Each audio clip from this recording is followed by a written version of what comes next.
Hello friends, तो आज हम लोग बात करने वाले हैं प्रोजेक्ट मैनेजमेंट एंटरप्रेन्योरशिप के यूनिट 4 के बारे में। मैंने 3 यूनिट की वीडियो को अपलोड पहले कर रखा है। अगर आपने वीडियो नहीं देखा है तो जाकर उस वीडियो को देख लीजिए और इस वीडियो को एंजॉय करिए। तो चलो वीडियो को शुरू करते हैं। तो फ्रेंड्स, अब हम बात करते हैं प्रोजेक्ट मैनेजमेंट एंड एंटरप्रेन्योरशिप के यूनिट 4 के बारे में। अगर आपको नोट्स चाहिए तो डिस्क्रिप्शन में मैंने लिंक दिया है, वहाँ से जाकर आप नोट्स को यूज कर सकते हैं और पढ़ सकते हैं। तो चलो फटाफट हमेशा की तरह जान लेते हैं कि इस पूरे वीडियो में किन किन टॉपिक्स के बारे में हम लोग डिस्कस करने वाले हैं। तो हम लोग बात करेंगे सबसे पहले प्रोजेक्ट कॉस्ट एस्टिमेशन की बात करेंगे और इसके कुछ एलिमेंट्स होते हैं। फिर हम बात करेंगे types of project cost estimation techniques की बात करेंगे, वर्किंग कैपिटल की बात करेंगे जो कि काफ़ी इंपॉर्टेंट है, सोर्स ऑफ फंड्स की बात करेंगे, कुछ फेजेस की बात करेंगे जो प्रोसेस ऑफ कैपिटल बजटिंग का होता है, रिस्क एंड अनसर्टेनिटी के बारे में देखेंगे, prepare a project financial statement for business देखेंगे और एक प्रोजेक्टेड बैलेंस शीट के बारे में देखेंगे प्रिपेयर कैसे करते हैं, और प्रोजेक्टेड इनकम स्टेटमेंट को एक प्रिपेयर करना देखेंगे क्या होता है, cash flow versus fund flow के बारे में देखेंगे, और एक डीपीआर होता है जिसे हम डिटेल प्रोजेक्ट रिपोर्ट कहते हैं उसके बारे में देखेंगे, project financing and it's type इसके बारे में देखेंगे, कुछ स्टेजेस होते हैं प्रोजेक्ट फाइनेंसिंग के उसके बारे में देखेंगे, एंड द लास्ट में हमेशा की तरह ये वीडियो हम लोग की हैप्पी एंडिंग हो जाएगी एंड आपके फेस पे एक स्माइल होगी। तो चलो फटाफट सबसे पहले हम लोग बात कर लेते हैं प्रोजेक्ट कॉस्ट एस्टिमेशन के बारे में और इसके कुछ एलिमेंट्स के बारे में। तो सबसे पहले हम बात करते हैं प्रोजेक्ट कॉस्ट एस्टिमेशन के बारे में। एस्टिमेशन का अगर मतलब देखा है तो सबसे पहले तो अनुमान लगाना होता है, अनुमान, ठीक है, अनुमान लगाना होता है। प्रोजेक्ट कॉस्ट एस्टिमेशन का मतलब होता है अनुमान लगाना। तो यहाँ पे देखो डिफिनीशन में क्या दिया हुआ है, कॉस्ट एस्टिमेशन इन प्रोजेक्ट मैनेजमेंट। इन प्रोजेक्ट मैनेजमेंट, ध्यान देना पीछे हम लोग प्रोजेक्ट मैनेजमेंट के अच्छे से बात किए थे। तो प्रोजेक्ट मैनेजमेंट में कॉस्ट एस्टिमेशन जो होता है एक तरह का प्रोसेस होता है forecasting the financial and other resources needed to complete a project within the defined scope। यानी कि एक तरह का प्रोसेस होता है जो फोरकास्टिंग करता है। फोरकास्टिंग मतलब पूर्वानुमान, यानी कि प्रोजेक्ट को बनाने से पहले एक फोरकास्टिंग की जाती है। वेदर फोरकास्टिंग होती है ना, यानी मौसम बिगड़ने से पहले उसकी फोरकास्टिंग करते हैं। ऐसे ही यहाँ पे प्रोजेक्ट बनने से पहले हम एक फोरकास्टिंग करते हैं और वही होता है आपका प्रोजेक्ट कॉस्ट एस्टिमेशन, ठीक है। तो उसमें कुछ टेक्निक्स होती है और इसमें यहीं पर देखो needed to complete a project within the defined scope. और हम इसके लिए इसलिए करते हैं, फोरकास्टिंग इसलिए करते हैं क्योंकि जो हम रिसोर्सेज यूज करने वाले हैं प्रोजेक्ट को बनाने के लिए, क्या उस गिवन टाइम में इन रिसोर्सेज को यूज करके क्या वो प्रोजेक्ट बन जाएगा कि नहीं बनेगा। तो इन सारी चीज़ों को हम लोग करने के लिए करते हैं। उसके बाद देखो cost estimation accounts for each element, ध्यान देना, cost estimation account for each element required for the project from material to labour and calculate the total amount that determines the project budget. अब एक प्रोजेक्ट में ध्यान देना, जो cost estimation जो होता है इसमें ऐसा नहीं कि बस रिसोर्सेज को देखा जाता है, अनुमान लगाया जाता है। इसमें प्रॉपर जो मटेरियल यूज़ होते हैं, जो भी चीज़ यूज होती हैं, जो लेबर वगैरह होते हैं, उन सारे चीज़ों का हिसाब किताब रखा जाता है। उसके बेस पे सारी चीज़ें की जाती हैं और प्रोजेक्ट के बजट को भी निर्धारित किया जाता है कि हाँ बजट इतने बजट में ये प्रोजेक्ट बन जाएगा कि नहीं बनेगा। वो सारी चीज़ें यहाँ पे कैलकुलेट वगैरह की जाती हैं। अब देखो मटेरियल क्या लगने वाला है, लेबर कितने लगेंगे, बेस्ड ऑफ मतलब इन सारी चीज़ों के अकॉर्डिंग ही तो बजट वगैरह डिसाइड होगा। तो ये सारी चीज़ें हम प्रोजेक्ट कॉस्ट एस्टिमेशन में करते हैं एक प्रोजेक्ट को बनने से पहले, ठीक। उसके बाद देखो why project cost estimation is important, क्यों आखिर में इम्पॉर्टेंट है। A cost estimate reflects if the project is financially viable. अब विएबल का मतलब क्या होता है, कैसा फाइनेंशियली विएबल मतलब है ताकि फाइनेंशियली वो कैसा व्यवहार करेगा। यानी कि ये मतलब जो कॉस्ट एस्टिमेशन होती है ये हमें बता देती है कि ये जो प्रोजेक्ट है फाइनेंशियली सही है कि नहीं है, यानी कि इतने में बन जाएगा नहीं बनेगा। और देखो जब इन्वेस्टमेंट वगैरह कुछ लोग करते हैं तो अगर वहाँ पे भी वो एस्टिमेशन लगाते हैं तो उनको पता लग जाता है कि हाँ इस प्रोजेक्ट में इन्वेस्टमेंट इतना हो रहा है, क्या सक्सेसफुल होगा कि नहीं होगा। तो ये सारी चीज़ें यहाँ पे हेल्प करती हैं। Cost estimation helps to stay on schedule and on track. देखो कॉस्ट एस्टिमेशन ये भी हेल्प करता है कि जब प्रोजेक्ट पर काम किया जा रहा है, प्रोजेक्ट बन रहा है, तो सारी चीज़ें ऑन द टाइम हो रही हैं, वो सारी चीज़ें ऑन द ट्रैक हैं, सारी चीज़ें अच्छे से हो रही है। तो ये सारी चीज़ें भी वहाँ पे देखी जाती है, ओके। तो उसके बाद चलो हम लोग बात कर लेते हैं नेक्स्ट जो इसके एलिमेंट्स की हम लोग बात किए थे। तो सबसे पहले आपका आता है डायरेक्ट कॉस्ट। तो डायरेक्ट कॉस्ट में क्या होता है, तो cost associated with a single area such as a department और the project itself. Example of direct cost include fix labour, material and equipments. अब देखो डायरेक्ट कॉस्ट में क्या होता है कि हमें आंखों से सारी चीज़ें दिख रही होती है, डायरेक्टली जो लग रही होती है। जैसे कि अगर मटेरियल को यूज कर रहे हैं तो वहाँ पर हम पे करेंगे कुछ पैसे, उसको यूज करेंगे तो वहाँ पे कॉस्ट आएगी आपकी। जो भी इक्विपमेंट्स वगैरह यूज कर रहे हैं तो वो वहाँ पे आएगी आपकी। जो भी लेबर चार्जेस वगैरह हैं वो सारी चीज़ आएगी। लेकिन इनडायरेक्टली कॉस्ट होती है कि जैसे कि होता है ना, हम किसी को पैसे देते हैं तो हैंड टू हैंड डायरेक्टली पैसे दे रहे होते हैं, लेकिन वहीं पर अगर हम पैसे किसी और माध्यम से दे रहे होते हैं, अब जैसे कि मान लीजिए कि आपने 5 रुपये का कोई बिस्किट खरीदा तो डायरेक्टली आपने उसको 5 रुपये दिया, लेकिन इनडायरेक्टली जो टैक्सेस वगैरह जा रही हैं गवर्नमेंट के पास या जिसके पास, वो इनडायरेक्टली होते हुए जा रही हैं।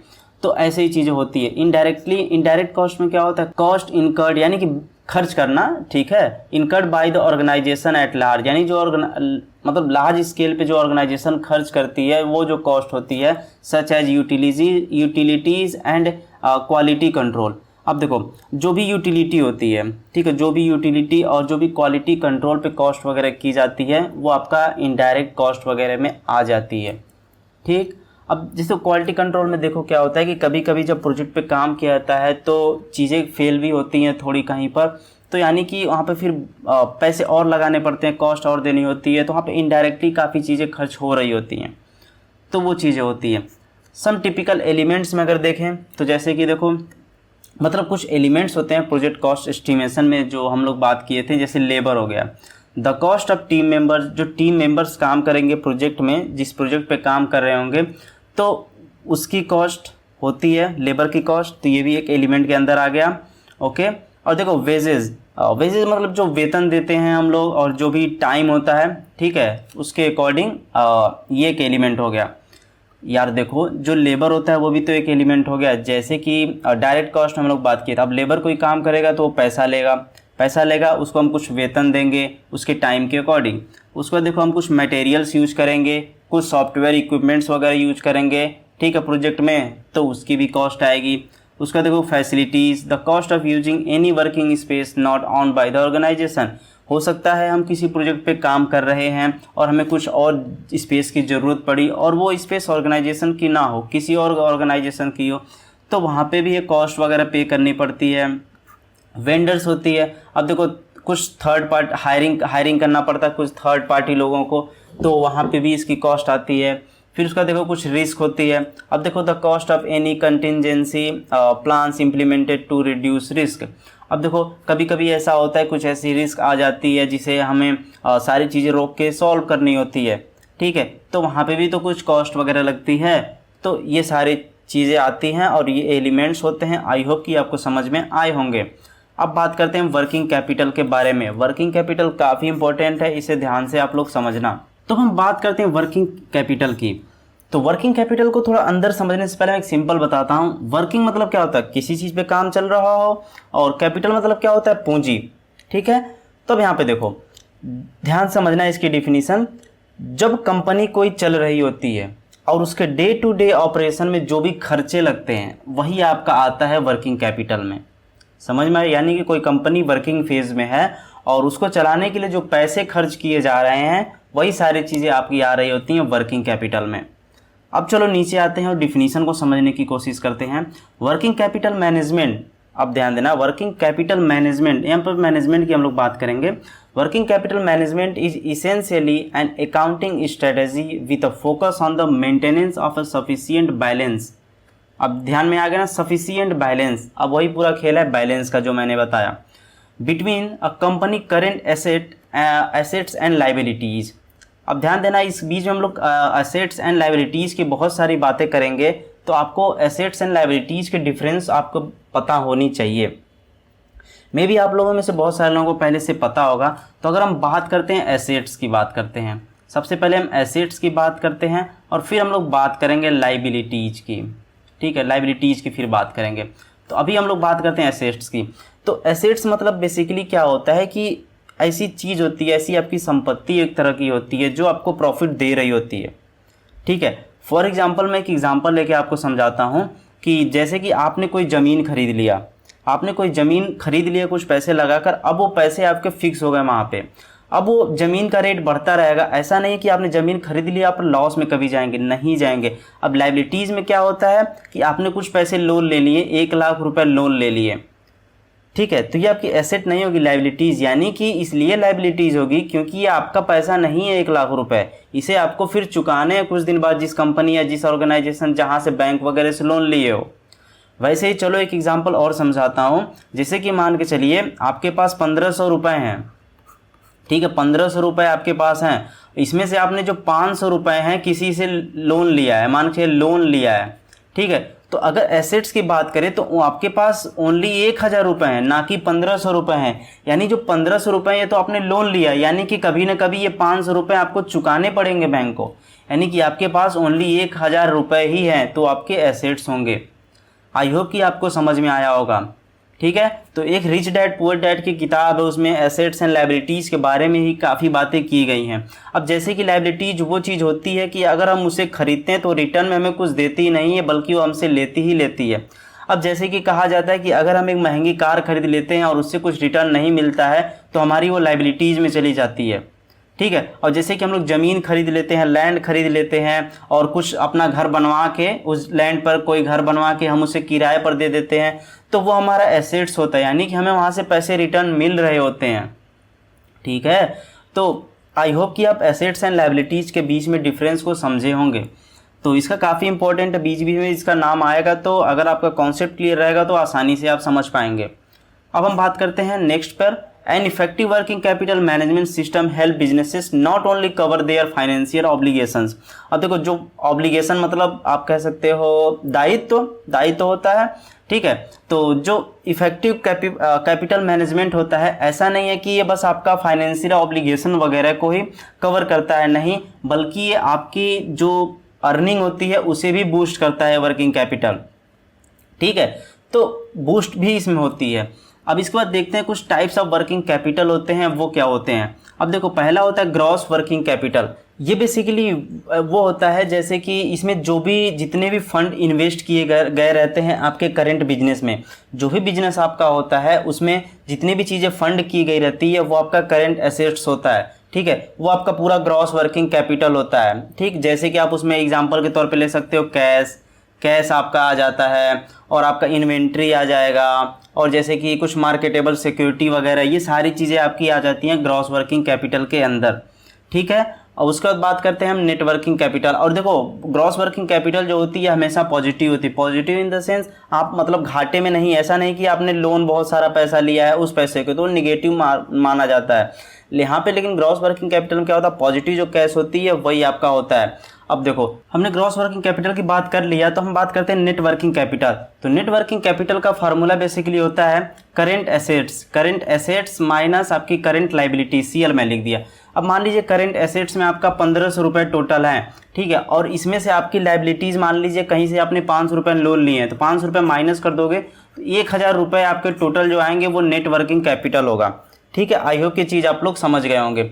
अब इसके बाद बात करते हैं हम लोग negative working capital. Negative working capital में बेसिकली क्या होता है, जब पैसे आपके माइनस में चले जाते हैं सारी चीज़ें, तो वहाँ पे ये चीज़ें आ रही होती हैं। अब परमानेंट वर्किंग कैपिटल में क्या होता है कि इसमें आपके पास परमानेंट, जैसे कि आपने बैंक में 1 लाख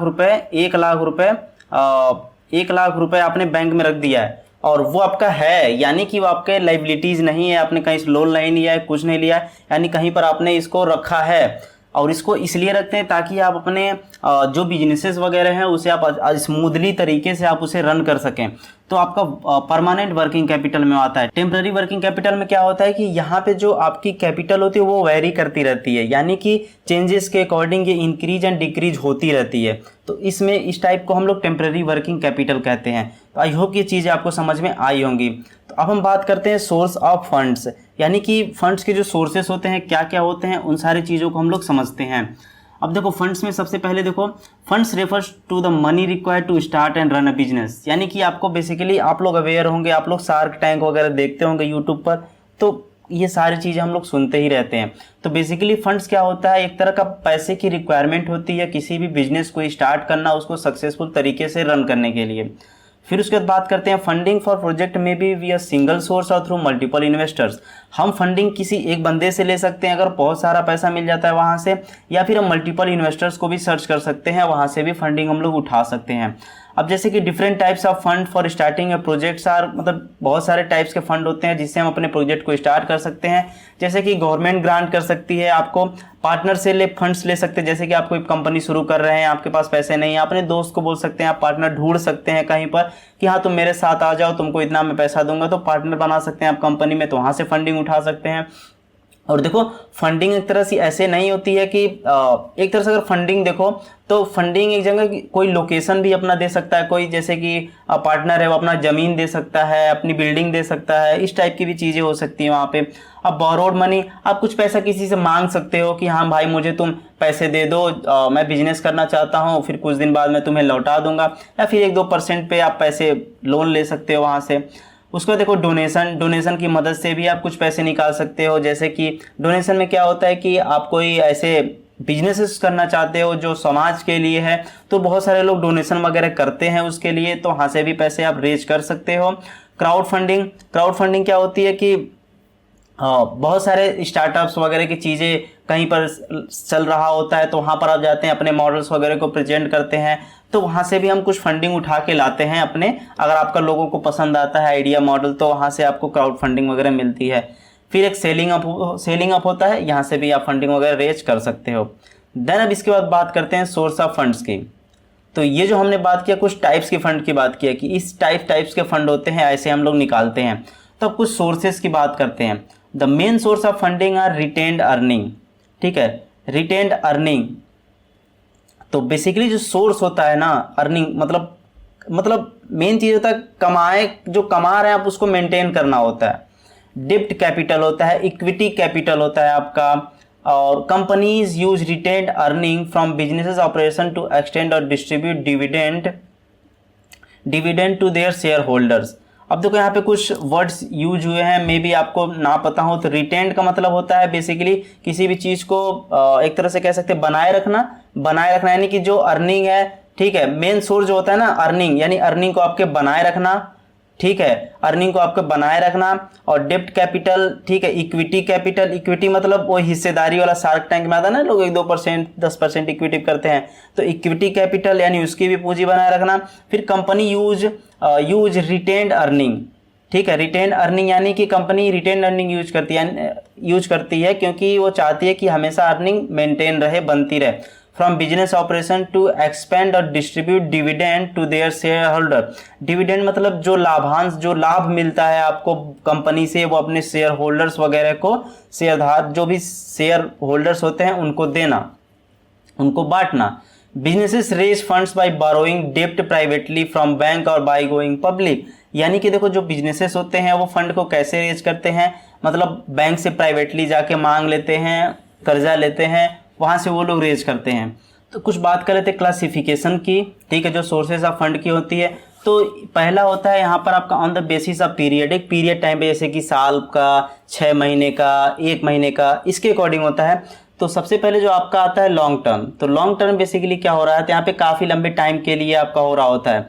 अब जैसे कि 5 साल, मतलब मोर देन 5 ईयर्स आप यहाँ पे ले सकते हो कि 5 साल से ज़्यादा ये लॉन्ग टर्म में आ रहा होता है। अब वहीं पर मीडियम टर्म की बात करें तो ये 5 साल के नीचे आएगा, ठीक है, मतलब लेस देन आप 5 ईयर्स लिख सकते हो, उसके लिए ये मीडियम टर्म वाला आता है। और जैसे कि जो शॉर्ट टर्म आपका आ रहा होता है बेसिकली 1 साल के लिए आ रहा होता है या 2 साल के लिए आ रहा होता है, ठीक है। और जो आपका शॉर्ट टर्म होता है बेसिकली ये आपका 1 साल से 1 साल तक होता है, ये आपका 1 साल से ऊपर नहीं जाता है, तो ये आपका शॉर्ट टर्म में आता है, ठीक है। और उसके बाद देखो on the basis of ownership. On the basis of ownership में बात करें तो सबसे पहले आपका होता है ऑनर्स फंड। तो ऑनर्स फंड में बेसिकली क्या होता है कि इसमें जो ऑनर्स होता है ना कंपनी का, वो यहाँ पे फंडिंग रेज कर रहा होता है और सोल एंटरप्रेन्योर होता है, ठीक है। तो वहाँ से, और जो पार्टनर होता है वो भी एक तरह का ऑनर ही होता है, तो वहाँ से वो भी फंडिंग वगैरह रेज करते हैं, तो वहाँ पे ऑनर्स फंडिंग आती है। बोरोड फंड्स में आप कह सकते हैं, बोरोड फंड में क्या होता है कि यहाँ पे जो हम लोग बैंक वगैरह से लोन लेते हैं वो सारी चीज़ें आपकी बोरो फंडिंग में आ जाती है। और हो सकता है बोरो फंडिंग में हम किसी से मांगते हैं, लेकिन यहाँ पे जो ऑनरशिप वाला थोड़ा चीज़ आ गया, तो यहाँ पे क्या होगा कि हम किसी से फंडिंग लेते हैं और वो कहता है कि तुम्हारे कंपनी में मैं भी मालिक रहूँगा थोड़ा पार्ट, ठीक है, इतना पैसा दे रहा हूँ तो मेरा भी कुछ हिस्सेदारी रहेगी उसमें। तो वो चीज़ें यहाँ पे होती हैं। उसका on the basis of source of generation, इसमें जो इंटरनल सोर्स होता है, ये आपके जो बिजनेसेस होते हैं उसके अंदर से जो सोर्स जो आपके फंडिंग और रेज की जाती है वो आपका इंटरनल सोर्सेस होते हैं। मान लो आपके कंपनी के अंदर काफ़ी लोग हैं जो काम कर रहे हैं, जो भी लोग हैं वहाँ से जो फंडिंग आती है तो वो चीज़ें हो रही होती है। और एक्सटर्नल सोर्स में इसमें क्या होता है, जो इन्वेस्टर्स हो गए, जो सप्लायर्स हो गए, कुछ लेंडर्स होंगे, लेंडर्स मतलब उधार जो देते हैं उसे लेंडर कहते हैं। तो ये होते हैं आपके एक्सटर्नल सोर्सेज में। आई होप कि चीज़ें आपको समझ में आई होंगी। अब बात करते हैं phases in the process of capital budgeting में। कैपिटल बजटिंग में तो इसमें जो फेजेस होते हैं कैपिटल बजटिंग का क्या होता है, capital budgeting is the process a business undertakes to evaluate potential major project और इन्वेस्टमेंट। अब ध्यान देना, कैपिटल बजटिंग एक तरह का प्रोसेस है, इस business undertakes to evaluate potential major projects और इन्वेस्टमेंट। यानी कि एक तरह का प्रोसेस है जिसकी मदद से हम देखते हैं कि क्या कि जो इन्वेस्टर होता है वो देखता है कि क्या इसमें इन्वेस्ट करना चाहिए कि नहीं करना चाहिए। वो सारे प्रोजेक्ट को बहुत अच्छे तरीके से देखता है, फिर वो इन्वेस्ट वगैरह करता है। Construction of a new plant और big investment is in an outside venture are example of project that would require capital budgeting before they are approved और रिजेक्टेड। तो वही होता है कि जो बजट पास करते हैं, जो देते हैं, उसको अच्छे तरीके से प्रोजेक्ट को देखते हैं, फिर उसके अकॉर्डिंग अप्रूव्ड और रिजेक्ट करते हैं। तो यहाँ पर आपका आता है आइडेंटिफाई पोटेंशियल इन्वेस्टमेंट अपॉर्चुनिटीज़। इसमें क्या होता है, सबसे बेसिकली पहले इनिशियल फेज में प्रोजेक्ट की सारी चीज़ों को, प्लानिंग वगैरह सारी चीज़ों को बहुत अच्छे तरीके से देखी जाती है। वो सारी चीज़ें देखने के बाद फिर आपकी इवैल्यूएशन वाले फेज में आती है। सारी चीज़ों को इवैल्यूएट किया जाता है, सारी चीज़ों को असेंबल किया जाता है, फिर आपकी उस प्रपोजल पर थोड़ा फोकस किया जाता है, ठीक है। और फिर डिसीजन मेकिंग में क्या होता है आपका कि जो प्रोजेक्ट बन रहा है, जो लोग प्रोजेक्ट पे काम करेंगे, जो कर रहे हैं, क्या वो अच्छे से फ्लो कर रहा है, क्या फ्यूचर में सारी चीज़ सक्सेसफुल होंगे कि नहीं होंगी, तो वो सारी चीज़ें देखी जाती हैं। डिसीजन, फिर उसके अकॉर्डिंग सारा डेटा कलेक्ट किया जाता है, फिर डिसीजन वहाँ पे लिया जाता है। फिर आपका आता है ये वाला फेज, फिर इम्प्लीमेंटेशन वाला फेज, फिर परफॉर्मेंस रिव्यू। इम्प्लीमेंटेशन वाले में क्या होता है, बजट असाइन कर दिया जाता है। और परफॉर्मेंस रिव्यू में क्या होता है कि उसे चेक करते रहते हैं कि भाई ये प्रोजेक्ट में जो बजट दिया गया है, जो पैसा दिया गया है, को अच्छे तरीके से कर रहा है कि नहीं, वो सारी चीज़ों को यहाँ पे देखा जाता है, ठीक है। तो अब बात करते हैं रिस्क एंड अनसर्टेनिटी के बारे में, देखते हैं। तो इसको बात करने से पहले बात कर लेते हैं चैनल के बारे में। अगर नए हो तो चैनल को प्लीज़ सब्सक्राइब कर लो और वीडियो को एक लाइक कर दो एंड कमेंट करके मुझे बताओ कि वीडियो आपको अच्छी लग रही है। ओके, चलो अब बात करते हैं रिस्क की। रिस्क तो आपको पता है ये रिस्क क्या होता है कि इस रिस्क तो हर लोग फेस किए रहते हैं। तो यहाँ पे risk is an unplanned event, यानी कि कोई प्लानिंग नहीं होती है। जो इवेंट आपका अराइज होता है किसी भी काम को करने में या प्रोजेक्ट में, वो आपका कोई प्लान नहीं होता है, मतलब कभी कभी ऐसे ही आ जाता है, ठीक है। और वो क्या करता है, मे अफेक्ट वन और सम ऑफ योर प्रोजेक्ट ऑब्जेक्टिव, यानी कि आपके प्रोजेक्ट के एक या उससे ज़्यादा ऑब्जेक्टिव को अफेक्ट कर सकता है, ठीक है। The risk is positive if affects your positively, यानी कि रिस्क दो टाइप्स होते हैं, पॉजिटिव एक निगेटिव। यानी कि रिस्क कभी कभी आता है हमारे काम में तो पॉजिटिव अफेक्ट भी करता है हमारे प्रोजेक्ट में, और फिर कभी कभी क्या होता है वो निगेटिव भी अफेक्ट कर देता है और हमारा प्रोजेक्ट कभी कभी खराब भी हो जाता है, ठीक है। तो there are separate response strategies for negative and positive, जो मैंने अभी बताया। और the objective negative risk response strategy to minimise their impact और probability, while the objective of positive response strategy is to maximize the chance of impact। तो वही जो मैंने ऊपर बताया जो पॉजिटिव नेगेटिव का वही है। अब बात करते हैं हम अनसर्टेनिटी की। तो अनसर्टेनिटी मतलब क्या होता है, the outcome of any event is entirely unknown, यानी कि जब कोई प्रॉब्लम अराइज होती है तो बेसिकली यहाँ पे सारी चीज़ें अननोन होती हैं और इसे हम मेजर नहीं कर सकते, ना ही हम इसे गेस कर सकते हैं कोई प्रोजेक्ट में अगर आया या स्टार्ट करने से पहले। और यहाँ पर हमें पास जो इवेंट मतलब हैपन होता है, जो प्रॉब्लम आती है, उसकी कोई बैकग्राउंड इन्फॉर्मेशन नहीं होती है, ठीक है। और देखो जो इसमें रिस्क आता है ऐसा नहीं होता है कि वो अननोन रिस्क होता है, इसमें ये ध्यान दें, अननोन रिस्क ऐसा नहीं होता है। और बेसिकली एक चीज़ और होती है कि यहाँ पे आप जो बैकग्राउंड इन्फॉर्मेशन होती है उसकी पूरी की पूरी हर कमी होती है जो राइज होता है वहाँ पे, ठीक है। तो नहीं पता होता उसके बारे में, तो उसे सॉल्व करना थोड़ा मुश्किल होता है, लेकिन हाँ सॉल्व तो होता ही है। In case of unknown risk कभी कभी ऐसा होता है कि ऐसी प्रॉब्लम अराइज हो जाती है जो कभी कोई फेस ही ना किया उस रिस्क को, ठीक है। Although you have the background information, आपके पास इन्फॉर्मेशन है background, so you missed it during the identify risk process. I hope कि अनसर्टेनिटी वाला चीज़ें समझ में आई होंगी। तो रिस्क में प्रिडिक्टेबल होता है, ये अनप्रिडिक्टेबल होता है, ये फॉरसीन होता है, ये अनफॉरसीन होता है। तो ये देखो बेसिकली नोन होते हैं, इसमें अननोन होते हैं, यानी कि इसमें कुछ नोन अननोन दोनों हो सकते हैं। रिस्क में यानी कि आपको पता होता है कि हाँ इस टाइम पे ये रिस्क आ सकती है, अननोन में क्या होता है कि हाँ ये नहीं आ सकती है। तो बेसिकली अनसर्टेनिटी में क्या होता है कि ये पूरा तरीके से अननोन ही होता है। यूज कंटिजेंसी रिजर्व्स, यानी कि ये कंटिजेंसी रिजर्व को यूज करता है। ये यूज मैनेजमेंट रिजर्व्स, ठीक है, ये मेजरेबल होता है, ये अनमेजरेबल होता है। इसमें मेजर वगैरह नहीं कर सकते हैं, यहाँ पे मेजर वगैरह कर सकते हैं कि हाँ यहाँ पे आ सकता है, ऐसे आ सकता है। Prepare a project financial statement for a business, तो कैसे करते हैं, चलो उसे देखते हैं। Financial statement are a collection of summary level reports about an organisation financial results, financial position, cash flow. तो जो स्टेटमेंट होता है उसमें क्या क्या होता है, किसी ऑर्गेनाइजेशन के फाइनेंशियल रिजल्ट्स होते हैं, फाइनेंशियल पोजीशन होती है, कैश फ्लो होते हैं। They include the income statement, balance sheet and statement of cash flow. ध्यान देना। उसके बाद देखो 6 step to making financial projection. सबसे पहले आपका आता है प्रोजेक्टिव स्पेंडिंग एंड सेल्स। तो सबसे यहाँ देखो प्रोजेक्ट और प्रोजेक्ट काम करना ही है, प्रोजेक्शन बनाने वाला प्रोजेक्ट है। तो सबसे पहले क्या होता है, जब कोई ऑर्गेनाइजेशन या कोई बिजनेस है आपका चल रहा है तो वहाँ पे कुछ पैसे वगैरह आप खर्च करते हैं, और जो सेल्स करते हैं तो वहाँ से कुछ पैसे आते हैं। तो उन सारे चीज़ों को अच्छे तरीके से प्रोजेक्ट करना, ये आपका पहले पॉइंट पे हो गया। उसके बाद देखो create financial projection. Financial projection यानी कि जो आपका व्यय, जो खर्चा वगैरह जो चीज़ें हो रही हैं उसको एक्सेल सीट वगैरह की मदद से, टूल्स वगैरह से सारे प्रोजेक्शन को बनाना, चीज़ें सीट तैयार करना। डिटरमाइन योर फाइनेंशियल नीड, आपकी जो भी उस प्रोजेक्ट में फाइनेंशियल नीड है उन सारे चीज़ों को निर्धारित करना, डिटरमाइन करना, उसके भी चार्ट प्रिपेयर करना, ठीक। Use the projection for planning.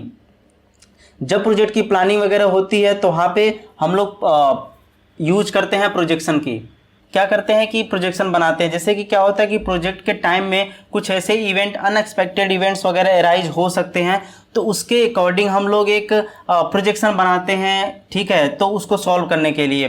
तो ये सारी चीज़ें काफ़ी हेल्पफुल होती हैं। तो बहुत सारे एंटरप्रेन्योर क्या करते हैं, तो बहुत सारे एंटरप्रेन्योर्स होते हैं जो क्या करते हैं कि मतलब इन सारे चीज़ों को प्लान करने के लिए वो अनिश्चितता जो कंटिजेंसीज होती है उसको टैकल करने के लिए क्या करते हैं, 90 दिन का एक प्रॉपर वे बनाते हैं, और वो जो भी पैसे उसके होते हैं, कैश को पूरा रेडी करते हैं। क्या 90 दिन या उससे वहाँ तक तो कंपनी को चलने में कोई पैसे की कमी नहीं आनी चाहिए। इतने दिन तक सारे चीज़ें सारे अच्छे तरीके से चलें, फिर उसको अगर चीज़ें होती है तो फिर फंडिंग रेज होती है, ठीक है। और मॉनिटर तो काफ़ी इंपॉर्टेंट फेज है। अगर आप ये सारी चीज़ें कर रहे हैं, ठीक है, तो आप पूरे अपने प्रोजेक्ट को अच्छे तरीके से मॉनिटर करेंगे, ठीक है। जो भी स्टार्ट ऑपरेशंस होंगे और जो भी ऊपर आपने प्रोजेक्शन बनाए उन सारे चीज़ों को कंपेयर करेंगे, सारे प्रोजेक्शन को एक्चुअल रिजल्ट से आप लोग कंपेयर करेंगे।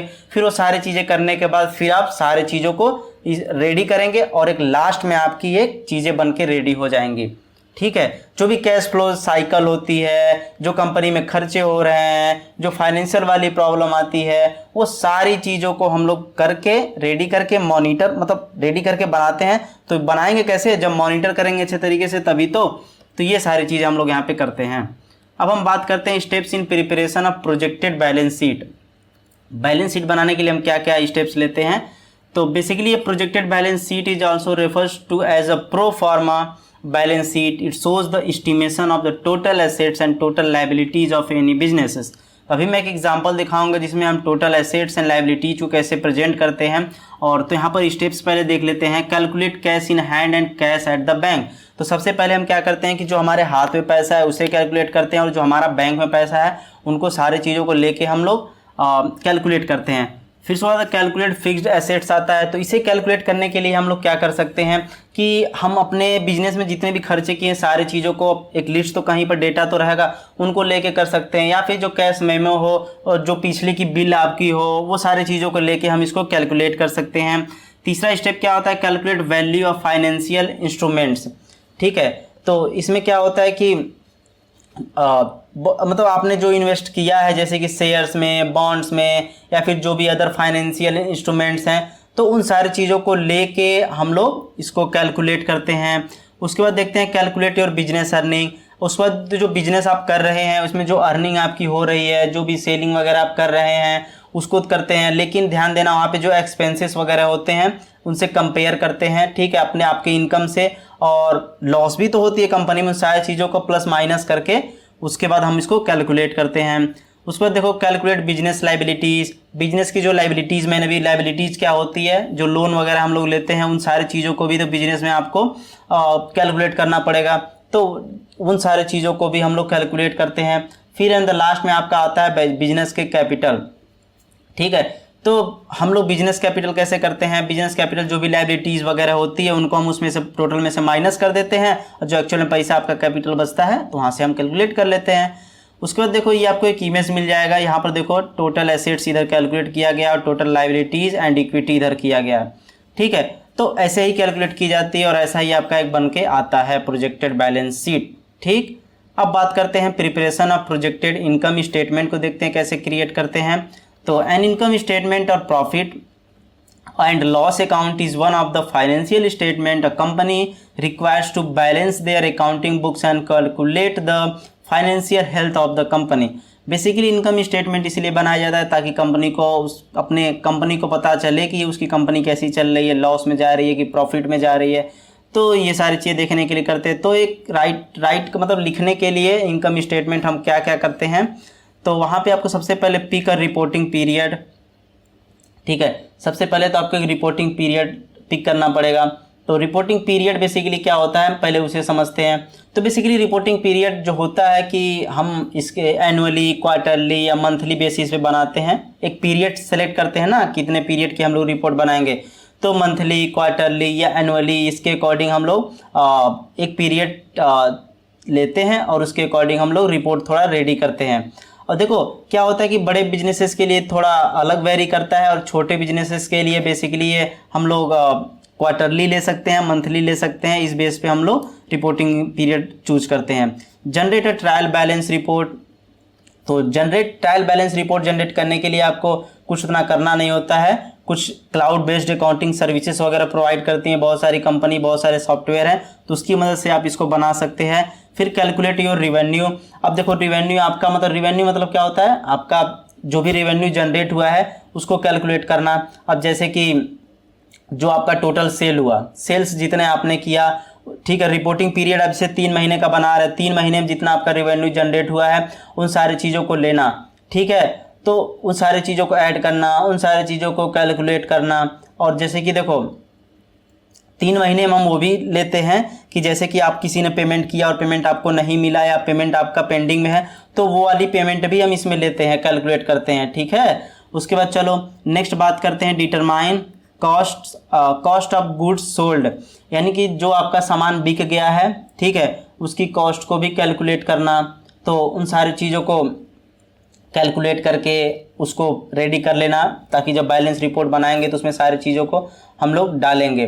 ठीक है, उसके बाद देखो calculate the gross margin, gross capital gross working capital हम देखे थे ना, ग्रॉस क्या होता है या तो वो देखेंगे, तो ग्रॉस मार्जिन देखेंगे हम लोग, यानी कि हम इसमें क्या करेंगे, इसको कैलकुलेट करने के लिए जो आपकी गुड्स की कॉस्ट है, यानी कि जो सामान है उसकी कॉस्ट जितने पर आपने बेचा है ना, मतलब देखो जितने पर आपने बेचा है वो और जितने का आपका सामान था उसको माइनस कर देंगे तो आपकी ग्रॉस मार्जिन निकल जाएगी।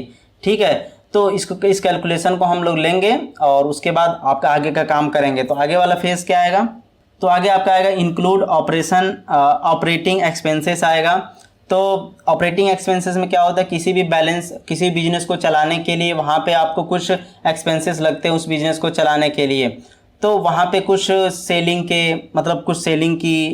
में आपको कुछ एक्सपेंसेस लगते हैं, कुछ एडमिनिस्ट्रेटिव एक्सपेंसेस लगते हैं, तो उन सारे चीज़ों को हम लोग वहाँ पे कैलकुलेट करते हैं। ठीक है, उसको भी इंक्लूड करते हैं। फिर कैलकुलेट योर इनकम, अब भाई इनकम कितनी आ रही है, तो इनकम कैलकुलेट करने के लिए हम क्या करते हैं, जो सेलिंग एंड एडमिनिस्ट्रेटिव एक्सपेंसेस होते हैं उसको हम ग्रॉस मार्जिन में से माइनस कर देते हैं। जो जीएम ग्रॉस मार्जिन में से आपकी सेलिंग वाली एक्सपेंसेस और एडमिनिस्ट्रेशन वाली उसे हम माइनस कर देते हैं, तो आपकी वहाँ पे इनकम निकल के आती है। ठीक है, वहाँ से करते हैं आपकी इनकम को कैलकुलेट। फिर इंक्लूड इनकम टैक्सेस, अब देखो आपकी इनकम टैक्स तो आ गई, इनकम आपने कैलकुलेट कर लिया, अब इनकम में से अब इनकम टैक्स को भी निकालो। अब भाई इससे भी तो टैक्स से तो कोई बच नहीं पाया है। ठीक है, तो वहाँ से हम लोग इनकम टैक्स निकालेंगे। फिर इनकम टैक्स निकालने के बाद फिर कैलकुलेट नेट इनकम। अब नेट इनकम आपका क्या होगा कि इसमें से जो आपने इनकम टैक्स दिया है उसको माइनस करेंगे, फिर जो आएगा वो आपका एक्चुअल में आपका इनकम होगा। फिर फाइनलाइज द इनकम स्टेटमेंट, तो सारी ऊपर से जितनी भी चीज़ें उन सारी चीज़ों को राइट करने के बाद हम सभी चीज़ों को फाइनलाइज करते हैं और लास्ट में हमारा इनकम स्टेटमेंट तैयार हो जाता है। तो इसमें एक चीज़ और मैं बताता हूँ, balance sheet versus income statement में डिफरेंस क्या होता है। पहले तो देखते हो टाइमिंग का। The income statement reports financial activity for a specific reporting period, यानी कि इसकी स्पेसिफिक रिपोर्टिंग पीरियड होता है, क्वार्टरली, एनुअली, मंथली होता है ये आपका इनकम स्टेटमेंट में, ठीक है। यूजुअली मंथ, क्वार्टर और ईयर मैंने अभी बताया। उसके बाद देखो जो बैलेंस शीट होता है बेसिकली ये क्या होता है, स्पेसिफिक पॉइंट इन टाइम, ये टाइम के अकॉर्डिंग होता है। फॉर अ स्नैपशॉट, यानी कि ये स्नैपशॉट आपको जैसे कि कंपनी चल रही आपने बोला कि मुझे बैलेंस शीट बना के दो, ठीक है, तो बैलेंस शीट एक स्नैपशॉट बना के दे देगा, तो वहाँ पे होता है। ऐसा रिक्वायरमेंट नहीं होता कि मंथली, क्वार्टरली, ईयर वाइज, ठीक है। इन्फॉर्मेशन रिपोर्टेड होता है। इनकम स्टेटमेंट जो होता है ये बिजनेसेस के revenues and expenses and ultimately the amount of profit और लॉस इज जनरेटेड, ये सारी चीज़ें आपकी, ये सारी इन्फॉर्मेशन ये आपका इनकम स्टेटमेंट देता है। और बैलेंस शीट क्या रिपोर्ट करता है, कंपनी के जो एसेट्स होती है, लाइबिलिटीज़ होती है, जो इक्विटी होती है, उसे बैलेंस शीट दिखाता है। अब देखो सिग्निफिकेंट में क्या होता है, income statement use to report the overall results of the businesses, financial performance और how much earning it's generating, तो कितनी अर्निंग जनरेट कर रहा है, क्या परफॉर्मेंस है बिजनेसेस की, वो सारी चीज़ आपकी इनकम स्टेटमेंट देता है, वहाँ से पता चलता है। और बैलेंस शीट क्या होता है, ये इसका यूज़ क्या था, ये करता है use analyse whether a company has enough liquid assets to cover its financial obligations, ठीक है। तो इन सारी चीज़ों को करने के लिए आपकी आती है बैलेंस शीट। तो आई होप ये सारी चीज़ें आपको समझ में आई होंगी, ठीक है।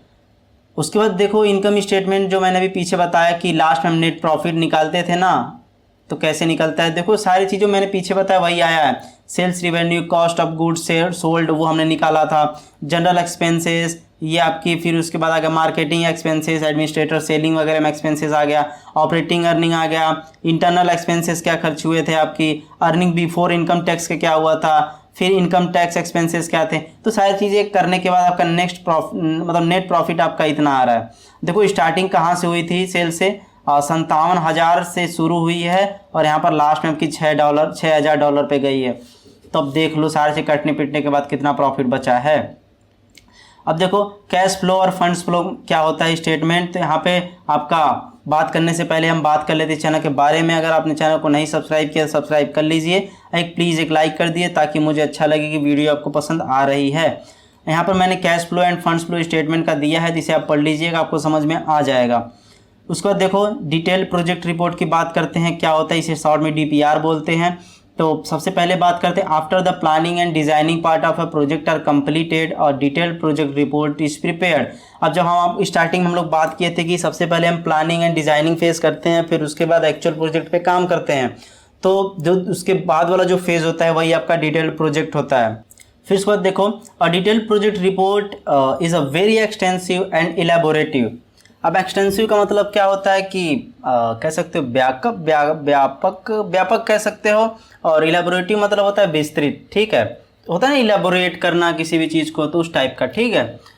Outline of a project which include essential information जैसे कि resources and task to be carried out in order to make the project turn into success.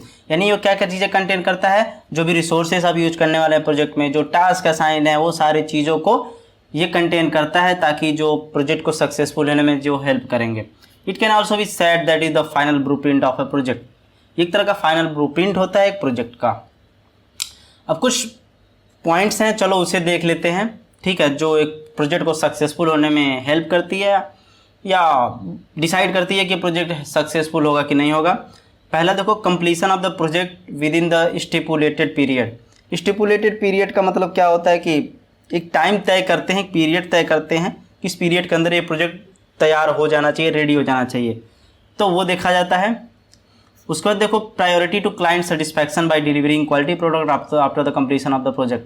तो यहाँ पे प्रायोरिटी दी जाती है कि जो क्लाइंट आपका वो सेटिस्फाई हो, यानी क्लाइंट सेटिस्फाई होगा तभी तो फिर ऑर्डर देगा, वो दूसरों से जाके बोलेगा कि हाँ मैंने वहाँ पे काम कराया था, तो फिर लोग आएंगे, तभी तो कंपनी का प्रॉफिट होगा। तो फर्स्ट यहाँ पे रखी जाती है प्रायोरिटी की क्लाइंट आपका सेटिस्फाई हो। Completion of the project within the set limits of escalation of cost. अब देखो भाई कॉस्ट तो देखना ही है, ऐसा नहीं है कि उसने बोला 1 लाख रुपए में प्रोजेक्ट बना दो, आप 1.5 लाख खर्चा करके प्रोजेक्ट बना तो कंपनी तो लेने के देने पड़ जाएंगे। तो वो सारी चीज़ें भी यहाँ पे देखी जाती हैं और कोशिश किया जाता है कि हाँ कस्टमर को कम से कम पैसे में बना के प्रोजेक्ट डिलीवर किया जाए ताकि वो खुश रहे और फिर से आप काम कर सके, क्योंकि देखो प्रोजेक्ट बनना ही नहीं होता, वहाँ पे फिर मेंटेनेंस वगैरह का भी काम आता है, तो हो सकता है मेंटेनेंस के लिए आपको हायर करे फिर से। ठीक है, अब देखो डिटेल प्रोजेक्ट रिपोर्ट में कुछ चीज़ें होती हैं, उसे देख लेते हैं। कंटेंट्स जो क्या होता है, brief introduction about the project, project का ब्रीफ इंट्रोडक्शन होता है। Experience and skill of the people involve in the promotion of the project. ठीक, details and practical result of the industrial concern of the promoters of the project. Project finance and source of financing, governance protocol, जो भी protocols हैं वो, raw materials requirements होती है जो वो रहती है, details of the requested securities to be given to various financial organisations. उसके बाद other important details of the proffered project idea include information about management team for the project, details about the building plants, machinery etcetera. तो ये सारी चीज़ें होती हैं। अब देखो प्रोजेक्ट फाइनेंसिंग एंड इसके टाइप्स के बारे में थोड़ा बात करते हैं। अब देखो project financing is the funding financing of long term infrastructure, industrial project and public services using a non recourse और लिमिटेड रिकोर्स फाइनेंसिंग स्ट्रक्चर। ठीक है, द डेप्ट and equity use to finance the project are paid back from the cash flow generated by the project. Basically यार project financing वही होता है कि कोई प्रोजेक्ट आप स्टार्ट करने जा रहे हो और वहाँ पे जो पैसे दिए जाते हैं तो वही फाइनेंसिंग होता है। और जो पैसे आप लेते हो आप कर्जा ले सकते हो, डेप्ट ले सकते हो, इक्विटी बेस पे ले सकते हो, जैसे शार्क टैंक में लोग इक्विटी बेस पे पैसा देते हैं। और जब आपके पास जो पैसे जनरेट करोगे तो आप पैसा वापस करोगे उसमें से। ठीक, उसके बाद देखो project financing is long term zero limited recourse financing solution that is available to a borrower against the rights, assets and interests related to the concern project. ये होता है। और कुछ टाइप्स की बात करें तो कुछ इंडस्ट्रियल स्पॉन्सर्स होते हैं जो करते हैं आपके फाइनेंसिंग करते हैं, पैसे देते हैं। पब्लिक स्पॉन्सर्स होते हैं, कुछ कंट्रैक्चुअल होते हैं, कुछ फाइनेंशियल स्पॉन्सर होते हैं। तो इस टाइप से कुछ होते हैं। ठीक है, अब स्टेजेस की बात कर लेते हैं। कुछ स्टेजेस होते हैं, 3 स्टेज होते हैं। प्री फाइनेंसिंग या फाइनेंस मतलब पैसा फाइनेंस करने से पहले किसी प्रोजेक्ट को या किसी कंपनी को, और एक फाइनेंसिंग स्टेज होता है, एक पोस्ट फाइनेंसिंग स्टेज होता है, यानी फाइनेंस करने के बाद। तो प्री वाले फेज में क्या होता है, सबसे पहले आइडेंटिफिकेशन ऑफ प्रोजेक्ट प्लान, यानी कि अब देखो भाई कोई पैसा आपको 1 लाख 2 लाख दे रहा है। अब शार्क टैंक का एग्जांपल ले लो, वो लोग सबसे पहले क्या करते हैं कि आपका प्रोजेक्ट का प्लानिंग देखते हैं, अच्छे से आइडेंटिफाई करते हैं, सारी चीज देखते हैं। तो वही आपका प्री फाइनेंसिंग स्टेज एक तरह समझ सकते हो। ठीक है, recognising and minimising the risk, वो लोग रिस्क देखते हैं कि मार्केट में जब ये लॉन्च होगा तो क्या ये सक्सेसफुल होगा कि नहीं होगा, वो सारी चीज़ देखते हैं। प्रोजेक्ट की फिजिबिलिटी देखते हैं, क्या ये फिजिबल है कि नहीं है, क्या 1 लाख रुपए इसमें दे रहे हैं तो क्या बन पाएगा नहीं बन पाएगा, क्या अच्छे से सस्टेन कर पाएगा कि नहीं कर पाएगा मार्केट में। तो ये सारी चीज़ों को देखते हैं। तो ये प्री फाइनेंसिंग स्टेज होता है। और जब ये सारी चीज़ें देख लेते हैं तो फिर आपका आता है फाइनेंसिंग स्टेज में चीज़ें, फिर अरेंजमेंट करते हैं फाइनेंस का सारी चीज़ें कि हाँ इतना पैसा भाई इसको ऐसे देना है, डॉक्यूमेंटेशन वगैरह रेडी होती है। फिर आपका इक्विटी नेगोशिएशन होता है। फिर होता है ना जब शार्क को जब सारी चीज़ें पसंद आती है तो इक्विटी पाता है कि हाँ भाई कितना इक्विटी आपको चाहिए, तो 20% वो बोलता है, 15% वो 10 बोलता है, फिर 20, 22, 25 ऐसे ही चलता रहता है। तो इक्विटी नेगोशिएशन वगैरह होता है। फिर डॉक्यूमेंटेशन एंड वेरिफिकेशन होता है, अच्छे से डॉक्यूमेंटेशन वगैरह प्रोसेस होती है। उसमें हाँ आपको डॉक्यूमेंटेशन और वेरिफिकेशन का प्रोसेस नहीं दिखाया जाता है, लेकिन हाँ बैकेंड में डॉक्यूमेंटेशन एंड वेरिफिकेशन प्रोसेस होती है अच्छे तरीके से, साइन वगैरह की जाती है, फिर पेमेंट कर दिया जाता है। यही नहीं है कि पेमेंट करने के बाद भूल जाओ, ऐसा नहीं। फिर पोस्ट फाइनेंसिंग स्टेज आती है, वहाँ पर क्या होता है, timely project monitoring, time to time project को मॉनिटर किया जाता है कि हाँ बंदा ये 1.5 लाख 2 लाख लिया है, क्या ये प्रोजेक्ट पे काम कर रहा है कि नहीं कर रहा है, इसका प्रोजेक्ट पैसा जनरेट कर रहा है कि नहीं कर रहा है। फिर प्रोजेक्ट क्लोजर होता है। ठीक, उसका लोन रीपेमेंट यानी कि जो लोन अगर आप लिए हैं वो पैसा वापस कर देते हैं। तो ये सारी चीज़ें होती है। आई होप कि सारी चीज़ें आपको समझ में आई होंगी। और ये वीडियो हम लोग की हैप्पी एंडिंग हो चुकी है। And congratulation to all of you जिन लोगों ने अभी तक ये वीडियो देखी। Thank you so much for watching this video.